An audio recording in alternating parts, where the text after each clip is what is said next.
20h55. France 3. La version britannique de Maigret revient pour un troisième volet. Dans La nuit du Carrefour, une des premières intrigues écrites par Georges Simenon, le commissaire, interprété par l'ex-Monsieur Ban, Rowan Atkinson, photo, enquête sur la mort d'un joaillier belge dont le cadavre a été retrouvé chez un citoyen danois, à Arpajon, à une trentaine de kilomètres de Paris. Dans ce téléfilm, Maigret apparaît affecté par le décès d'un ancien collègue, mort seul chez lui dans l'indifférence générale. Le scénario tortueux insiste sur le mal-être des personnages autant du côté des suspects à l'identité mystérieuse que des policiers, dont l'inspecteur Grandjean et sa femme, prisonniers d'un mariage qui ne fonctionne plus. L'épouse de Maigret elle-même exprime sa peur de voir un jour son mari préférer son travail à leur relation. Très soignée, cette adaptation confirme sa qualité, et Rowan Atkinson brille par sa sobriété. La note de la rédaction, 4,5.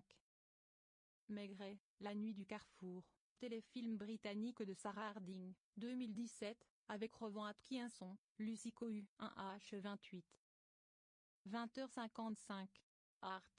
Avant d'être l'un des derniers grands films romantiques hollywoodiens, tourné en 1985 par Sidney Pollack avec Robert Redford et Meryl Streep, photo, Out of Africa fut un formidable récit autobiographique de l'écrivaine danoise Karen Blixen, morte en 1962, dont le personnage est ici interprété par Meryl Streep. Elle vécut de 1914 à 1931 dans une plantation de café au Kenya, avant de rentrer ruinée au Danemark, où elle se consacra à son œuvre. Auréolée de 7 Oscars, tournée avec 10 000 figurants et des lions, venus de Californie, dans des paysages sauvages près de Nairobi, Out of Africa offre 2h40 de rêve, à partir d'un scénario très classique. Trompée par son mari, l'héroïne, qui veut revenir à une vie en pleine nature, tombe amoureuse d'un pionnier, chasseur d'ivoire, qui arpente le pays. Récit d'une passion, de drame surmonté mais surtout ode splendide à la nature. La note de la rédaction, 5,5.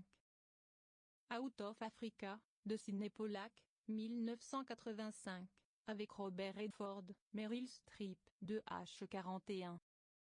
21h. HD1. Cynique, oisif et collectionneur de femmes sans état d'âme, Will, photo, décide de ne plus séduire que des mères célibataires, parce qu'elles présentent selon lui l'avantage de ne pas vouloir fonder de famille. Ce choix le mènera à croiser le chemin de Marcus, photo, un gamin de 12 ans complexé et affublé d'une mère névrosée, l'excellente Toni Collette. Entre l'homme-enfant et l'enfant adulte va naître une jolie histoire d'amitié, commentée avec humour et esprit par les voix off de Hugh Grant et de Nicolas Hoult, qui incarnent les deux héros du film. Si Pour un garçon ressemble à première vue à une bluette, cette fiction se révèle être en réalité une comédie plutôt délicate. Un film à la fois très drôle et très émouvant, une réussite en partie due à la partition d'une rare justesse livrée par Hugh Grant, et au talent de son jeune partenaire. La note de la rédaction, 4,5.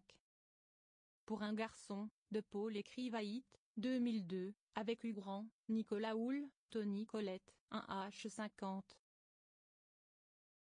21h. TF1.